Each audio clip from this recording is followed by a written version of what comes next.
দিতে পারবো না, গাড়ি অ্যাক্সিডেন্ট হয়ে গেছে, বুঝলেন? এইখানে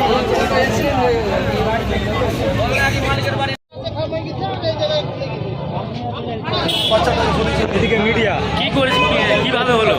আমি দাঁড়িয়ে এখানে প্যাসেঞ্জার তুলছিলাম, হ্যাঁ। আর তুলতে তুলতে একবার এইটা অ্যাম্বুলেন্সটা এসে তুলে দিয়েছে। আপনি কোথায় ছিলেন? দাঁড়িয়েছিলেন? এখানেই দাঁড়িয়ে প্যাসেঞ্জার তুলছিলাম, কোথায় যাচ্ছিলেন? এখানকারই প্যাসেঞ্জার ছিল, কোথায় যাচ্ছিলেন? মালদা যাচ্ছিলাম। কি নাম আছে আপনার? দুলাল বসা।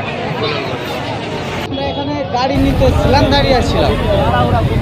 ওই লোক মানে যে টোটোওয়ালাটা আছে ও প্যাসেঞ্জার উঠাচ্ছিল, প্যাসেঞ্জার উঠাতে এ কিন্তু এসে ডাইরেক্ট মেরে দিল। আর ও কিন্তু এসে আমরা বেরোতে বেরোতে গাড়ি খুলে পালিয়ে গেল।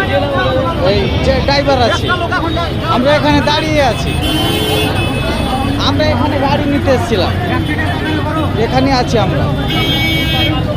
ভুলটাই এর অ্যাম্বুলেন্সওয়ালা আছে, সম্পূর্ণ পুরোটা অ্যাম্বুলেন্সওয়ালা, মানে পুরো অ্যাম্বুলেন্সওয়ালা গাড়িটা দাঁড়িয়ে ছিল, ওই টোটোটা প্যাসেঞ্জার উঠেছিল, আর এই গাড়িটা এসে মেরেছে। ভর্তি কতজন হয়েছে বলতে পারবো না, তো 6-7 জন আছে, 6-7 জন আছে, হ্যাঁ 6-7 জন আছে। একটা বাচ্চা আসলে ওর ক্ষতি বেশি হয়েছে মনে হচ্ছে।